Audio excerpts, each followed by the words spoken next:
Ich bin ein Berliner. I have a dream.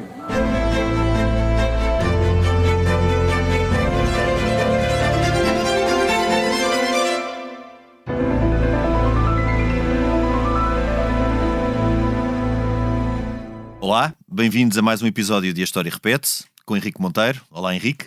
Olá, Lourenço. E comigo, Lourenço Pereira Coutinho. No episódio de hoje, vamos falar sobre o Caminho de Santiago e da sua importância para o Ocidente cristão medieval.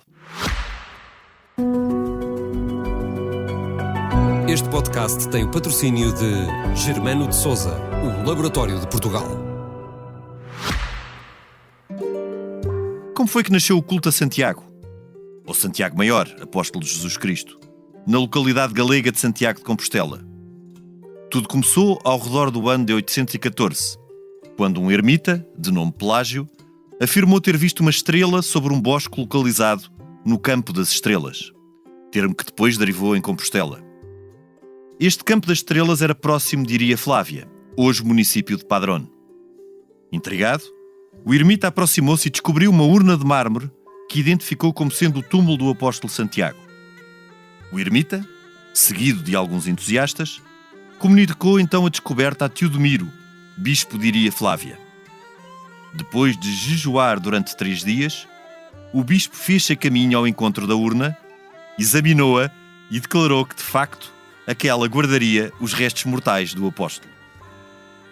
Talvez o amigo ouvinte esteja agora intrigado a perguntar-se qual a base de tal ideia.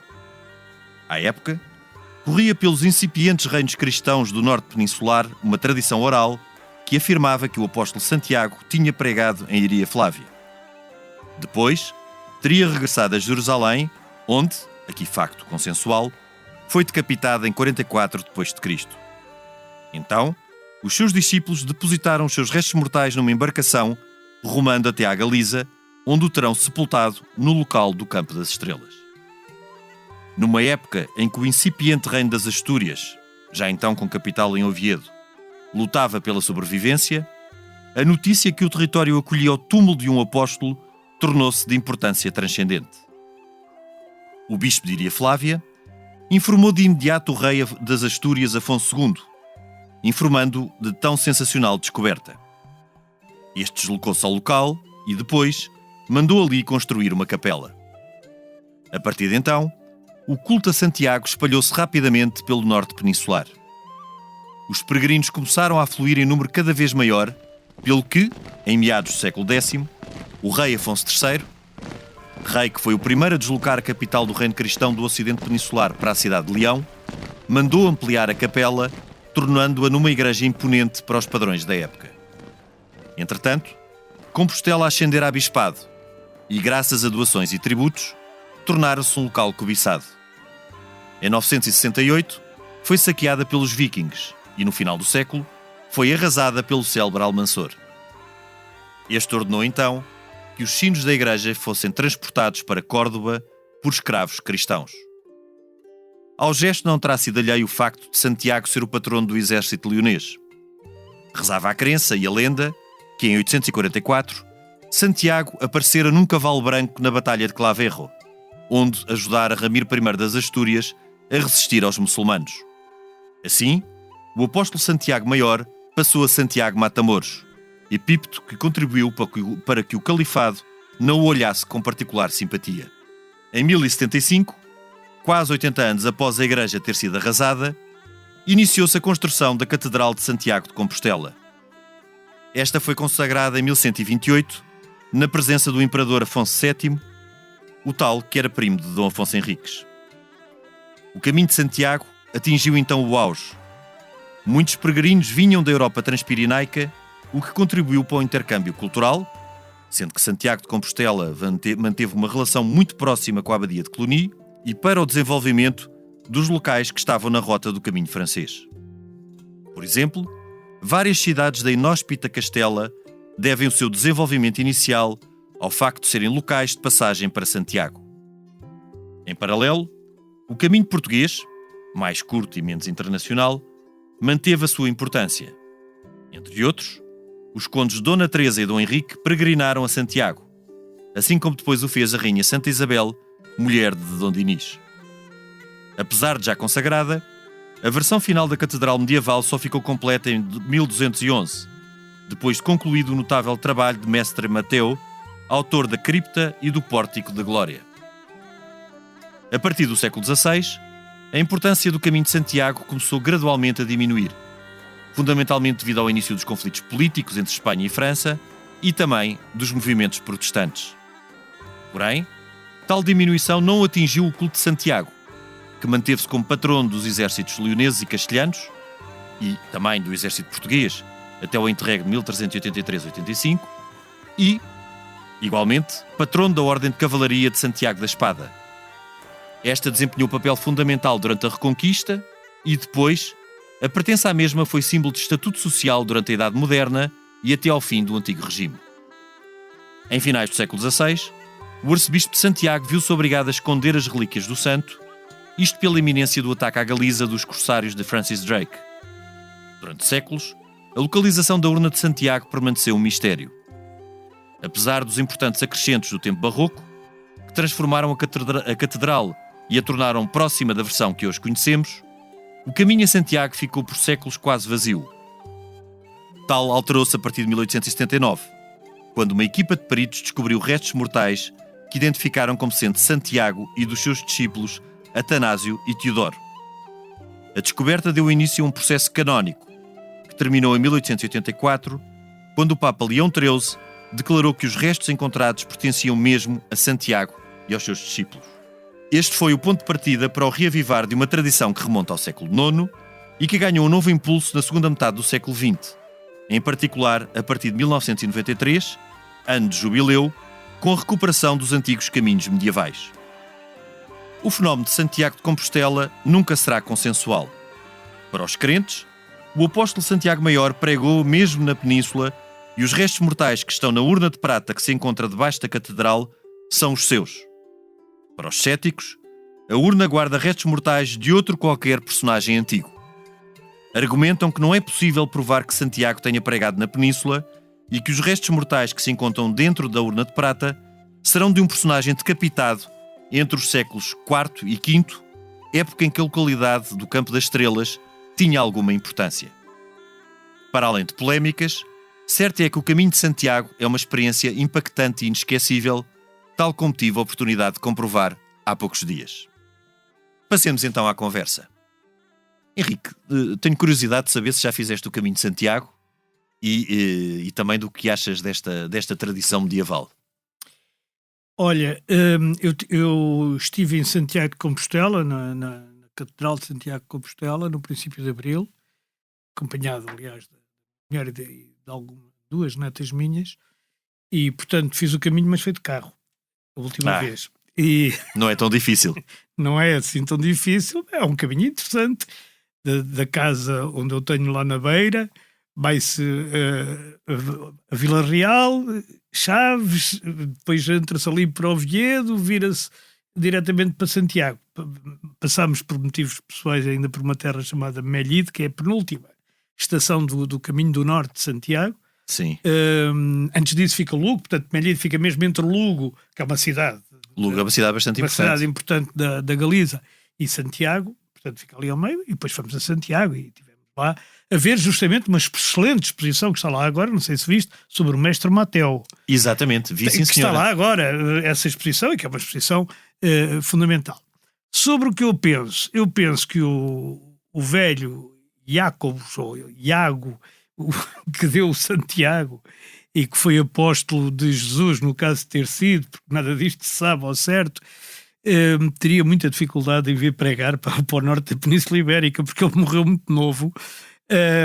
Ele era um pouco mais novo do que Jesus, teoricamente, não é? Sim. Ficou bispo de Jerusalém na pentarquia, portanto, quando Jesus morre, nasce uma pentarquia, não há logo um papa, não é? Há uma pentarquia que, no fundo, são 5 bispos principais, ou arcebispos, bispos principais, e um deles estava em Jerusalém, os outros estavam em Antioquia, em Alexandria, em Constantinopla e em Roma. Que depois vão dar os patriarcados, os grandes Depois vão dar os patriarcados e o Bispado de Roma. e hoje dão as 5 grandes religiões cristãs. Se tu fores ver, que são os coptas, os católicos romanos, os católicos ortodoxos. E aqueles maronitas e por aí fora, não é? Portanto, isto é só uma curiosidade. Os coptas, aliás, foram os que ficaram mais perto do primitivo cristianismo. E os maronitas... sim, os coptas, sim. Aliás, os coptas são muito importantes, sabes para quê? Para decifrar a pedra de Roseta. Porque os coptas davam a missa em egípcio antigo.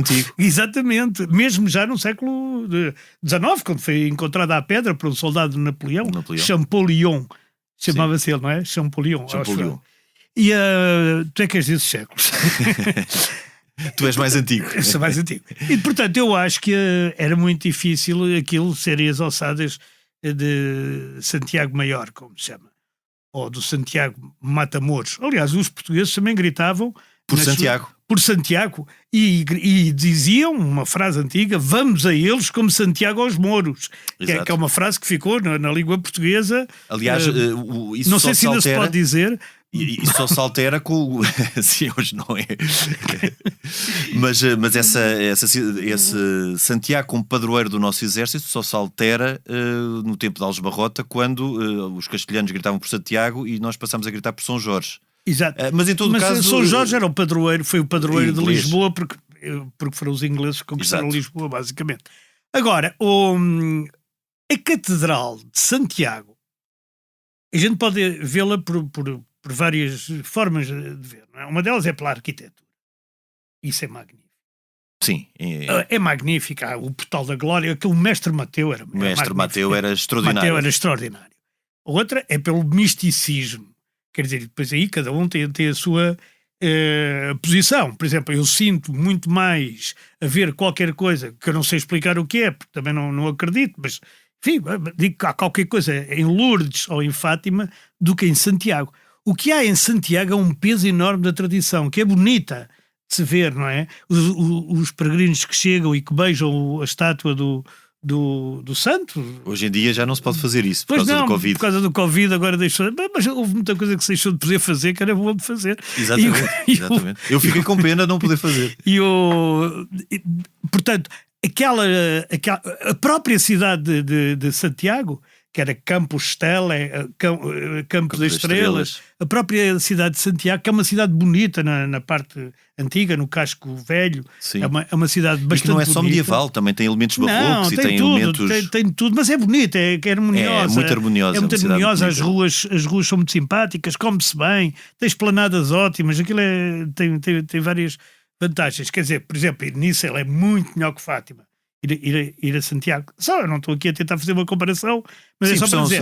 Mas é uma tradição, Santiago é medieval. É medieval, e Fátima foi de 1917, portanto não tem nada a ver uma coisa. Aliás, a maior peregrinação portuguesa antes de Fátima, não sei se sabes qual era na Senhora da Lapa, em Sernancelho. Eu depois vou-te dar uma lista de alguns locais onde tu podes peregrinar, além de teres ido a Santiago, desde logo a Basílica de São Pedro no Vaticano. Também já fui. Jerusalém também. Jerusalém ainda não. A Nossa Senhora da Lapa, onde nunca foste. O Santuário da Nossa Senhora da Paz em Viana de Castelo, também dá indulgências. Já lá vamos falar. O Santuário da Nossa Senhora de Lourdes, que já falávamos. A Basílica da Nossa Senhora de Guadalupe, que é no México. Isto é tudo sítios onde tens vantagens. A Catedral de Santiago, o Santuário do Cristo Rei. Estou comovido com a tua preocupação. É? O Santuário da Mãe Soberana em Lolé. Não sei se já lá foste. Não, também não. E o Senhor São de Cristo dos Milagres. Ou seja, ainda tenho muito que andar. Senhora de Sameiro. Há muito. Ainda tenho muito para andar, porque eu agora tomei-lhe o gosto de fazer esses caminhos a pé. Isto era para dizer o quê? Todas estas peregrinações, incluindo a da Lapa, a de Fátima, a de Santiago, a de coisa... A de Santiago, sobretudo quando é jubileu, e jubileu, como tu sabes, Jacobeu, aliás. Sim. Jacobeu, como se diz no galego. No galego. O ano Jacobeu, como tu sabes, é quando o 25 de julho, que é o dia de Santiago de Compostela, calha ao domingo. Nesses anos, são anos jacobeus. E nesses anos as indulgências são maiores. Porquê é que isto se fazia? Era uma indulgência plenária, quando no ano do plenária Jacobeu. Não, plena. Plena, estás a dizer em latim, plenária. Agora, porquê é que a gente porquê é que as pessoas faziam? Faziam por vários motivos. Justamente porque tinham as indulgências, ou seja, tinham a remissão dos pecados. não é? Em Jerusalém e em Roma, essa remissão é praticamente total, não há. É. Outros É plena ou plenária, sim. Sim, Aqui. outros faziam, exatamente, plenária, remissão e tal.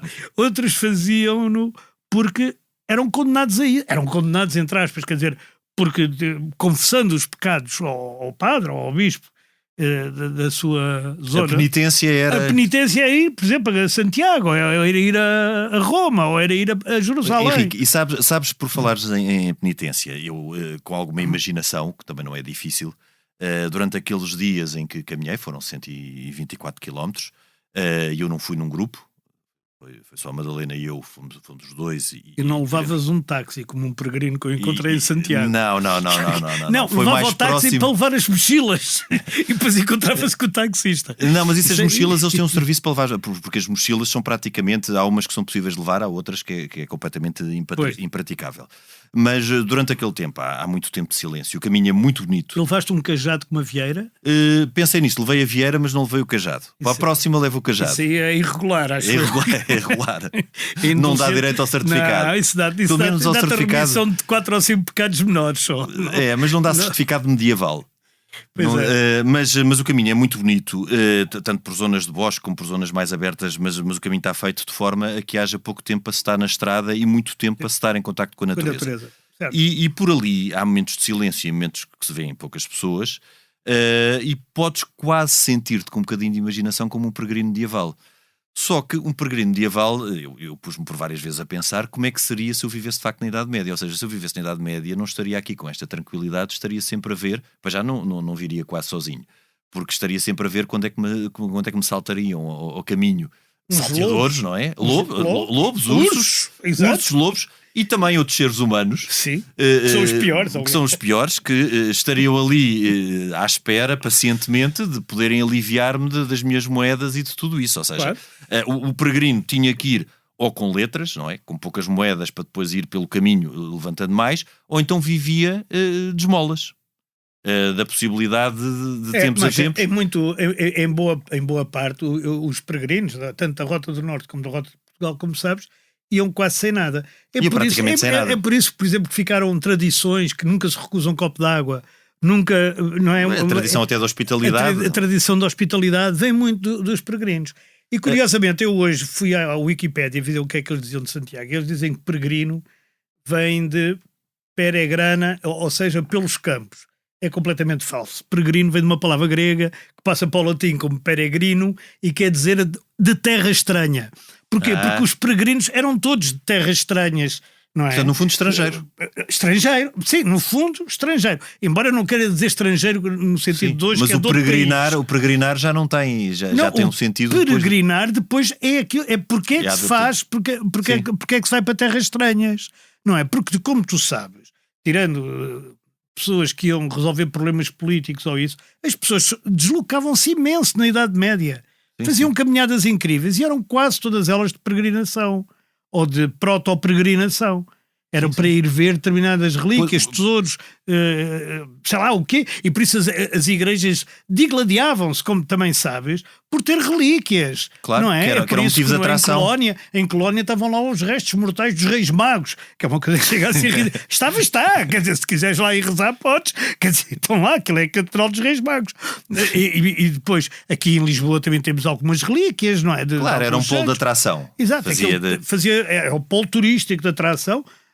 Mas pondo-me só novamente na pele do peregrino medieval, para além deste perigo, não é, de poderem saltar ursos, lobos, salteadores, há um aspecto interessante que nós nos esquecemos e que eu comprovei na prática, é que eu, ao chegar a Santiago, já voltaria de carro. Pois. Portanto, eu levei 6 dias para chegar lá, mas depois levei um dia para voltar. Um dia? E o peregrino... 3 horas? 4 horas. Não, foi mais lento. Depois houve ali uma paragem também na zona da Bairrada, portanto acabou por... Tá bem. Foi um bocadinho mais lento. Não, para Lisboa, não é? Do sítio onde partiste. Não, portanto, de Santiago para Lisboa houve uma paragem na Mialhada. Por isso é que demorou um bocado mais tempo. Mas isso é um bocado de pecado. Sobretudo para judeus e muçulmanos. Mas eu também eu já tinha indulgência, portanto já não era tão... Mas os peregrinos, ao chegarem lá, voltariam novamente a enfrentar todos os mesmos perigos que enfrentaram ao ir para lá. Exatamente. E depois embora também... alguns pudessem voltar de barco, não é? é? Sim, sobretudo os ingleses. Mas o caminho francês, que é sobretudo pelo interior, teriam que voltar. Portanto, na Idade Média era uma verdadeira aventura. Então, para ir para a Terra Santa, para Jerusalém, era uma verdadeira aventura fazer uma peregrinação dessas, porque a pessoa podia desaparecer durante 5 anos, nunca mais dava notícia, não é? E reaparecia durante 5 ou 6 anos e tudo poder-se ter transformado. Não tinham telemóveis, correios, cartas, telefax, não tinham nada disso. Era sem mais notícia. É uma coisa que é curiosa, é porque a peregrinação hoje em dia, mas tu dirás melhor que eu, deixou de ser uma demanda pela remissão dos pecados, porque eu acho que mesmo aqueles que acreditam já não, quer dizer, não acham que isso seja o principal. Sim, haverá de tudo. Haverá de tudo, mas não acham que isso seja o principal. Mas passou a ser uma demanda pela pesquisa do meu eu. Ou seja, eu quando vou muitas vezes, porque é perto da minha casa, e não vou a pé, vou de carro também, à Lapa. Eu gosto de ir à Lapa porque aquilo é uma espécie de perguntar por mim próprio. Claro. Como ir a Santiago, mesmo de carro, mesmo andando só ali, estando só ali, ficando no Hostal dos Reis Católicos, que é o hotel muito mais simpático. caro, que é o hotel mais caro que existe, e ficando bem acomodado e tal. A gente não pode sentir-se aí, nesse caso, um peregrino da Idade Média, mas sente-se um elo numa cadeia que vem tão de trás e que vai continuar. Sim. Não é? Somos uma daquelas pessoas, sei lá, eu já vi o Botafumeiro, não sei se alguma vez viste o Botafumeiro a funcionar. Não. Eu já vi o Botafumeiro. Não, vi. Eu claro quando vi o Botafumeiro é um incensário enorme. Um incensário, sim, vi. Que é um padre que se pendura lá numas cordas e Tive tal. a sorte sim, da esquerda para a direita. É incrível, sim. É incrível, não é? Ver o Botafumeiro. Uma pessoa quando vê o Botafumeiro pensa, mas houve pessoas que viram este Botafumeiro, enfim, o Botafumeiro não é da origem da catedral, verdadeiramente. Sim, mas há séculos. Mas há séculos que já viram. E eu, por acaso, isso é extraordinário. Pensava que era do início e tive uma desilusão quando soube que era para o século XV. Como se o século XV fosse Sim, como se fosse ontem. Exatamente. Portanto, é uma coisa muito moderna. É uma modernice do século XV. É uma modernice daquela igreja. Mas, ou ir ao Val de Lourdes, onde tem aquele rio, não sei se conheces Lourdes. Não. Quer dizer, a gente sente que há ali uma continuidade. Sim, que é um elo ali. Em Notre-Dame, em Paris, quer dizer, em Chartres, na Catedral.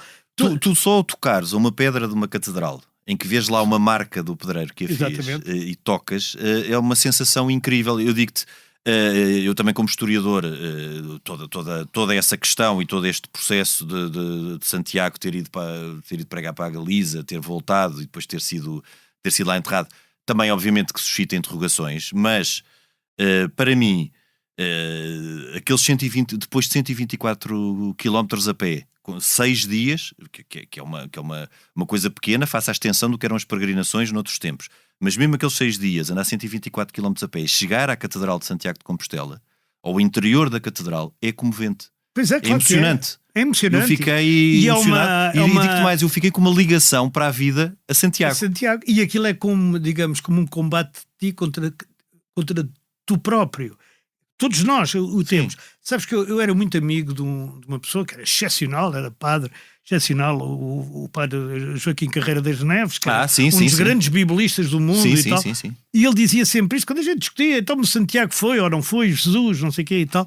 Ele dizia uma frase fabulosa, que ele dizia assim: não interessa nada saber se foi Jesus, se foi o Santiago, se foi o São Pedro, se foi o São Coisa. O que interessa é que alguém disse aquilo.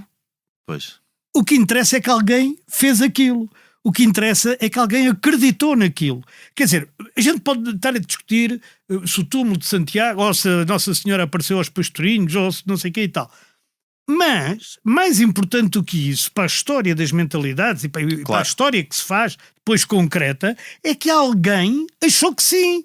Ou quis que se achasse que sim e conseguiu. E o impacto que isso teve. Sim, sobretudo. Se nós falarmos em termos de história, não só das mentalidades, como mesmo política, sim?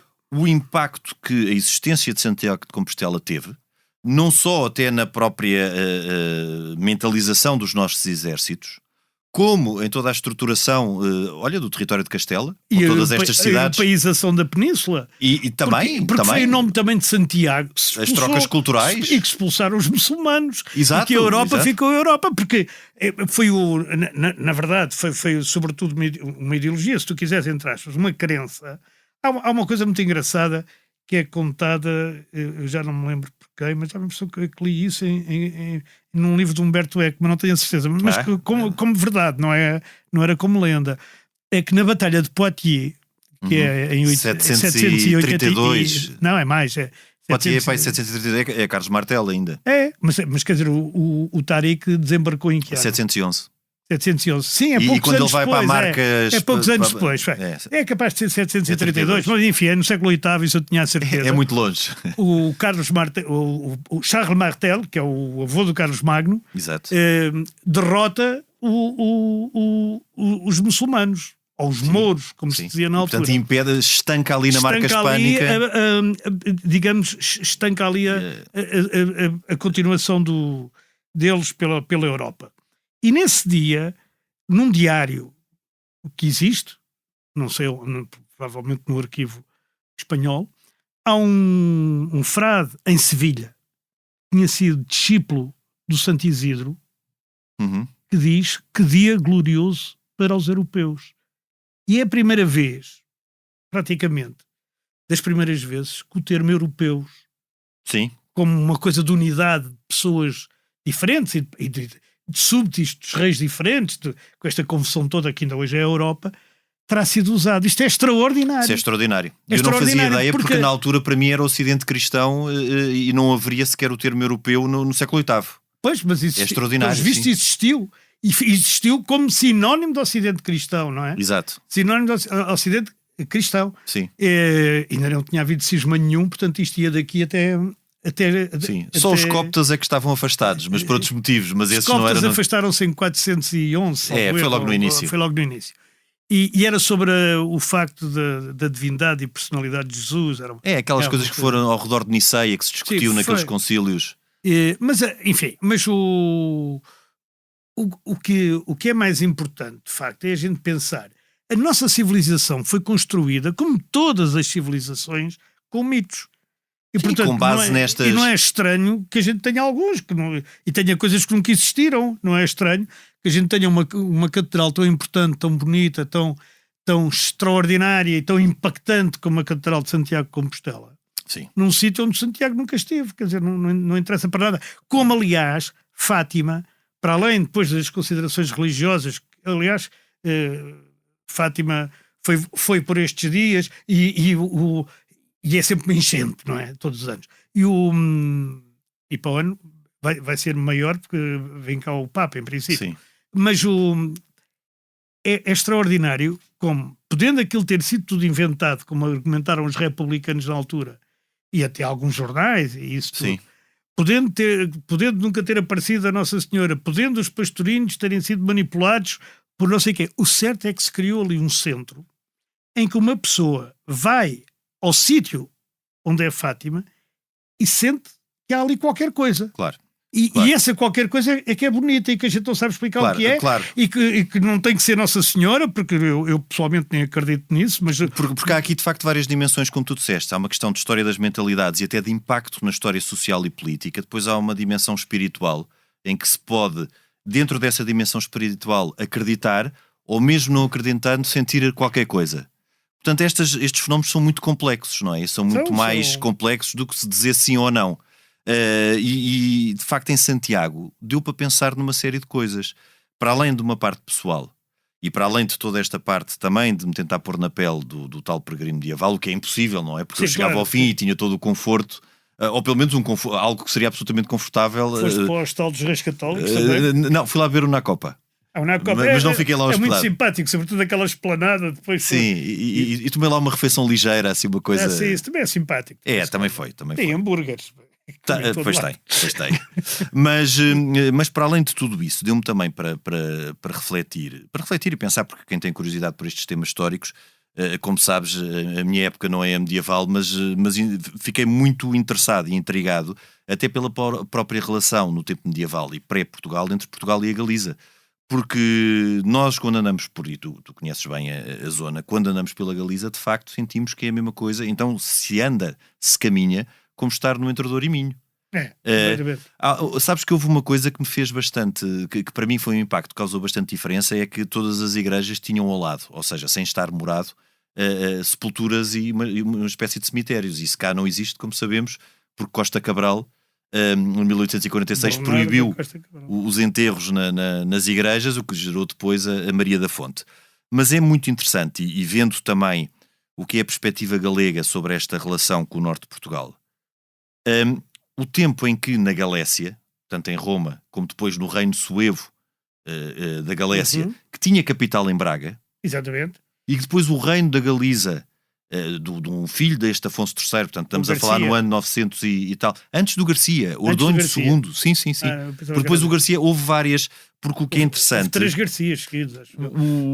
O que é muito interessante nesta situação, e por isso esta história é muito complexa, nós também já falámos aqui sobre o costume peninsular de um rei dividir o seu reino pelos filhos varões. Que foi o que aconteceu Foi o que aconteceu. Portanto, muitas vezes a Galiza tornava-se independente, e a zona de entre Douro e Minho também, isto numa fase pré-Portugal, e outras vezes, caso um dos irmãos conseguisse vencer os outros, lá regressava e era unificado.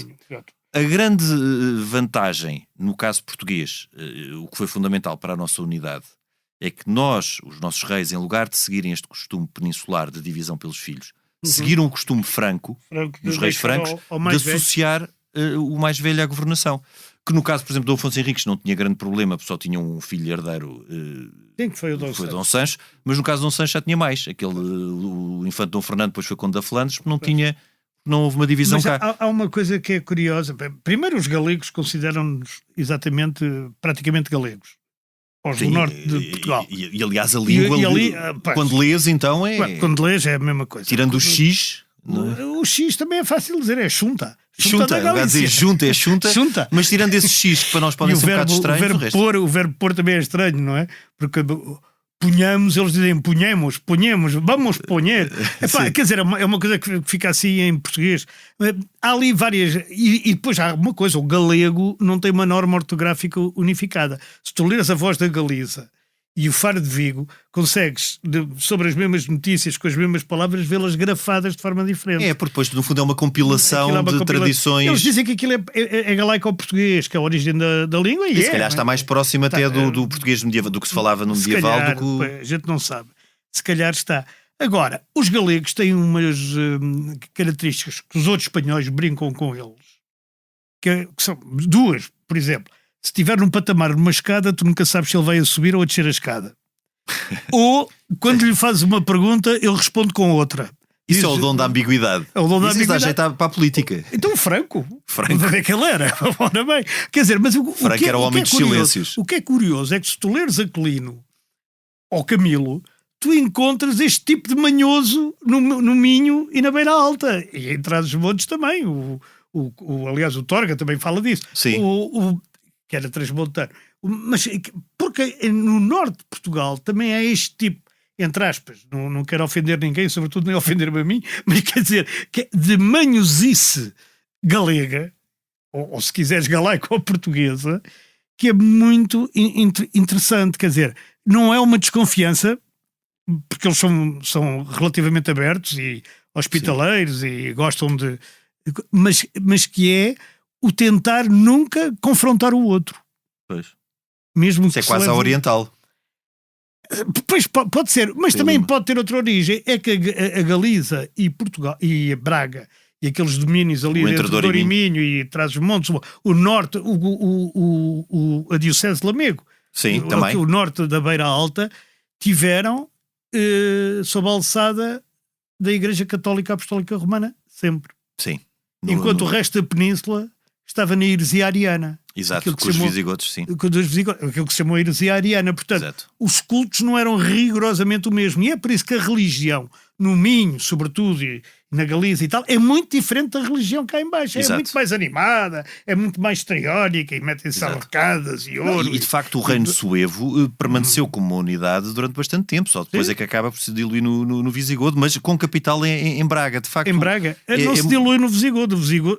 Quer dizer, o último rei visigodo é que se catoliciza, digamos.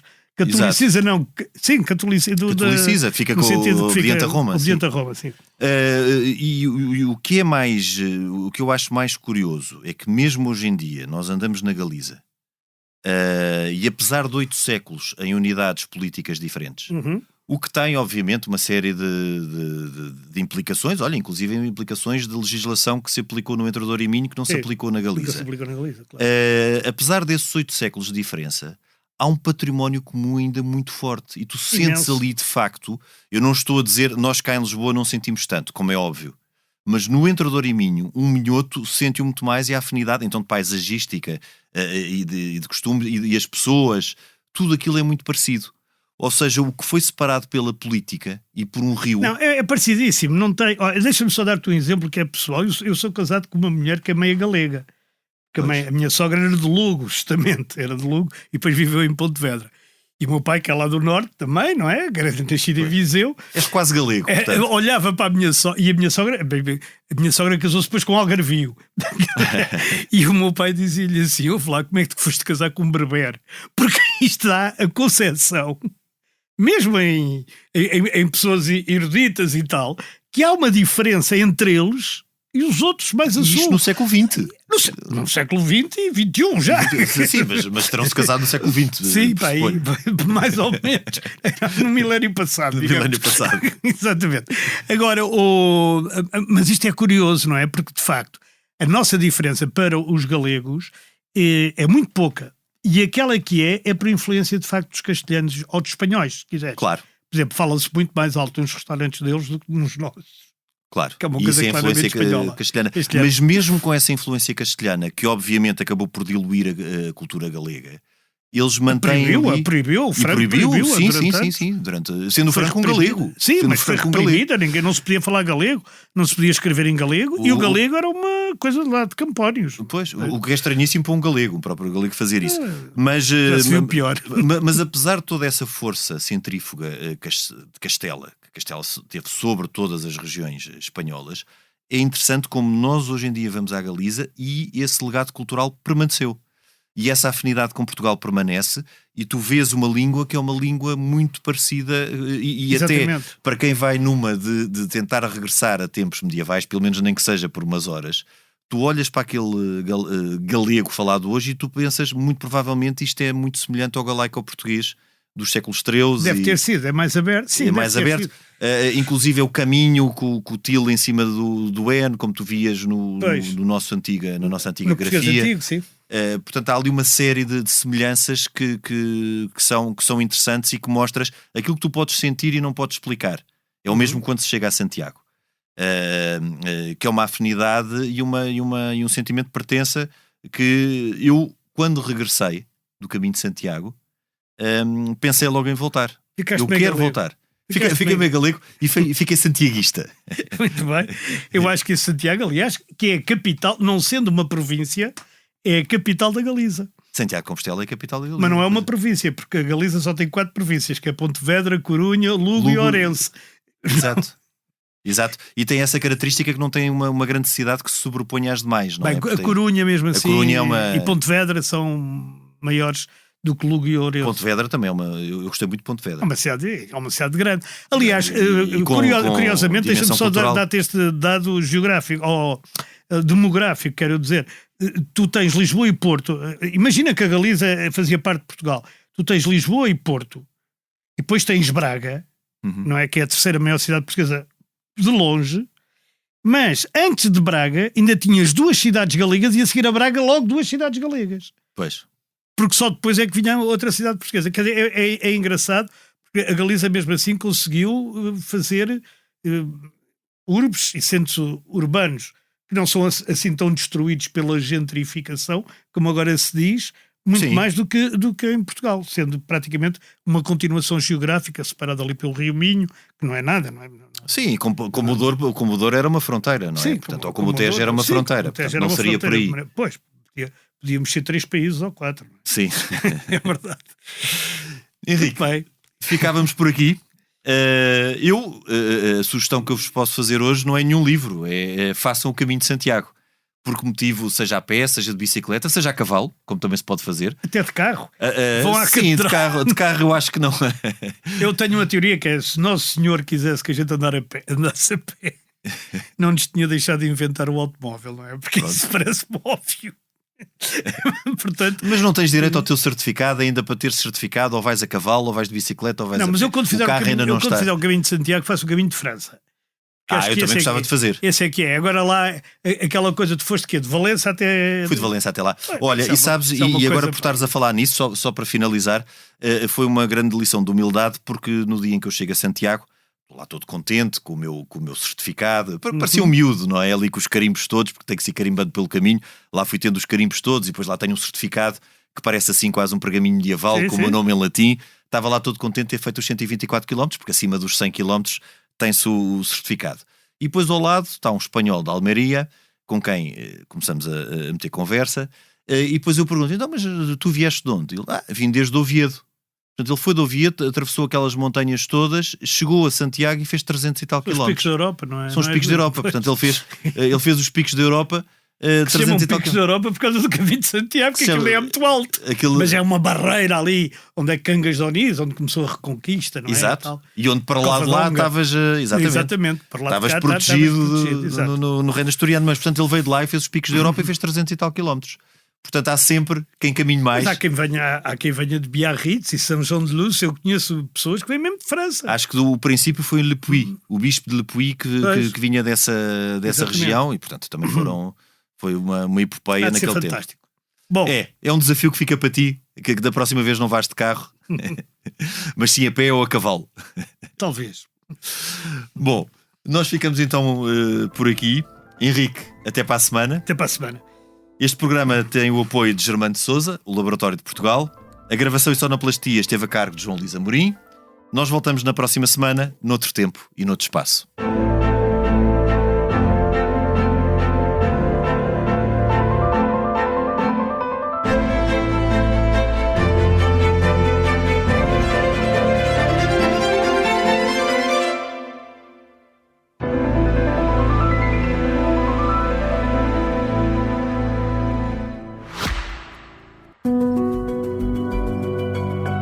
Este podcast tem o patrocínio de Germano de Sousa, o Laboratório de Portugal.